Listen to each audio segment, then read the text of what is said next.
ठाणे महानगरपालिकेने वागळे इस्टेट येथील रोड क्र 22 वरील फेरोडाय कंपाऊंडमधील सुमारे 16 लघु उद्योजकांना 48 तासात जागा खाली करून बांधकामासाठी तयार राहण्याच्या नोटिसा बजावल्याने उद्योजकांमध्ये चिंतेचे वातावरण निर्माण झाले आहे. या कारवाईमुळे 350हून अधिक कामगारांच्या रोजगारावर गदा येण्याची शक्यता असून त्यांच्या कुटुंबांसह सुमारे 1400 व्यक्तींच्या उदरनिर्वाहाचा प्रश्न निर्माण झाला आहे. या पार्श्वभूमीवर ठाणे स्मॉल स्केल इंडस्ट्रीज असोसिएशनने उपमुख्यमंत्री एकनाथ शिंदे आणि आमदार संजय केळकर यांच्याकडे तातडीने हस्तक्षेप करण्याची मागणी केली आहे. पुनर्विकासाला उद्योजकांचा विरोध नसला तरी उद्योगांचे योग्य पुनर्वसन, पर्यायी जागा आणि व्यवसाय सातत्य राखण्यासाठी आवश्यक सुविधा उपलब्ध करून देण्याची मागणी करण्यात आली आहे. यापूर्वी डॉक्टर अप्पासाहेब खांबिटे यांच्या पुतळा अनावरण कार्यक्रमात एकही उद्योग विस्थापित होणार नाही अशी ग्वाही देण्यात आल्याची आठवणही यावेळी करून देण्यात आली. संबंधित 48 तासांची नोटीस तात्काळ स्थगित करून सर्व संबंधित पक्षांशी चर्चा करून न्याय्य तोडगा काढावा अशी मागणी ठाणे स्मॉल स्केल इंडस्ट्रीज असोसिएशनने पत्रकार परिषदेत केली. उद्योग कामगार आणि त्यांच्या कुटुंबांच्या हिताचे संरक्षण करण्यासाठी प्रशासनाने मानवतावादी भूमिका घ्यावी अशी अपेक्षाही व्यक्त करण्यात आली.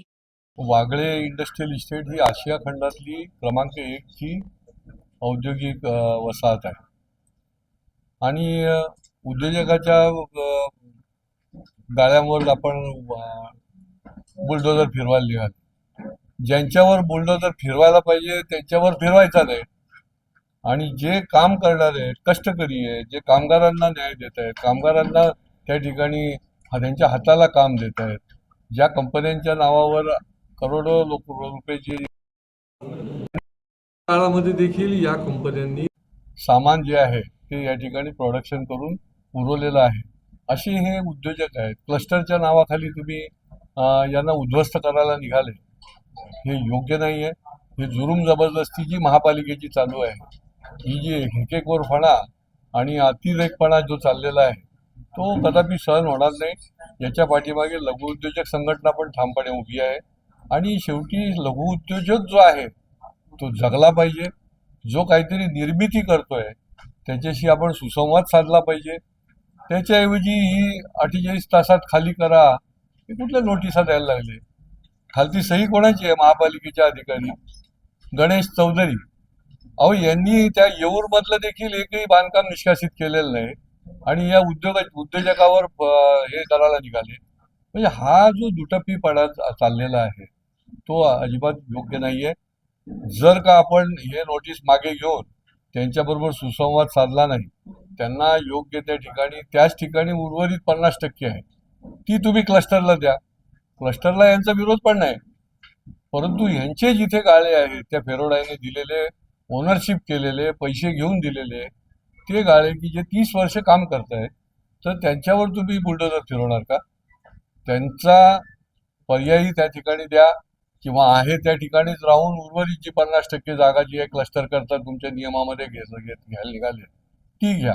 अन्यथा या ठिकाणी 48 तासाची जी नोटीस आहे त्याच्या आतमध्ये ही सगळी मंडळी जी आहे ती तिथे बेमुदत धरणं आंदोलन करायला बसतील.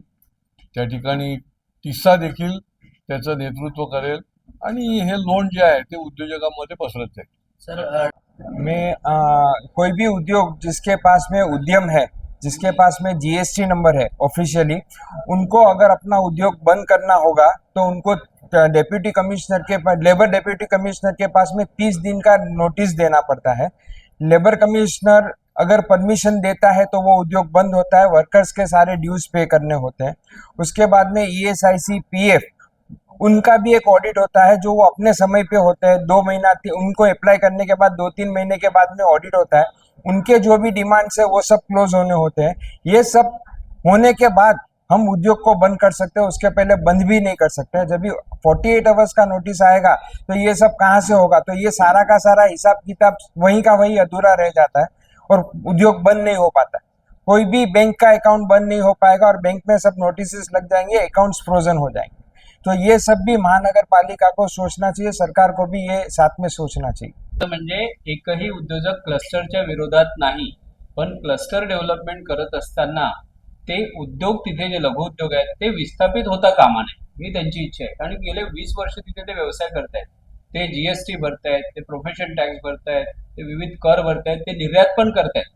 आणि जसं मगाशी ते म्हणाले त्याप्रमाणे कोरोना काळामध्ये मेडिकल इक्विपमेंट पासून मॅन्युफॅक्चरिंग त्या लोकांनी केलेलं आहे.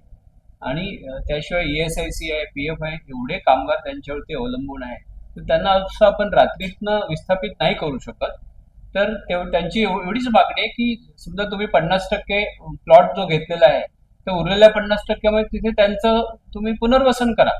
त्याच ठिकाणी त्यांना स्थापन करा की त्यांनी हजारो कोटी रुपये या सगळ्या लोकांनी बँकांकडनं कर्ज घेतलेलं आहे. म्हणजे नुसतं याच्यामध्ये एकच अडचण येणार नाही, तर बँकांची कर्जे आहेत, ESIC आहे, PF आहे, इतर कर आहे, GST बंद होईल. आणि सगळ्यात महत्वाचं त्यांनी अत्याधुनिक मशिनरी त्या लोकांच्या तिकडे आहेत. त्या जर तिथे अचानक हे लोक आले आणि तोडफोड केली तर काय होणार आहे. तर अशी जी 48 तासाची जी नोटीस आहे त्यांना पूर्णचा वेळ दिला पाहिजे. आणि मी मगाशी ते म्हटल्याप्रमाणे कुणीही क्लस्टरच्या विरोधात नाही, पण क्लस्टर डेव्हलपमेंट करत असताना ते विस्थापित होता कामा नये. आणि रोजगारी यामुळे वाढेल, बेरोजगार होतील नाही तर ते आपल्याला थांबवायचं.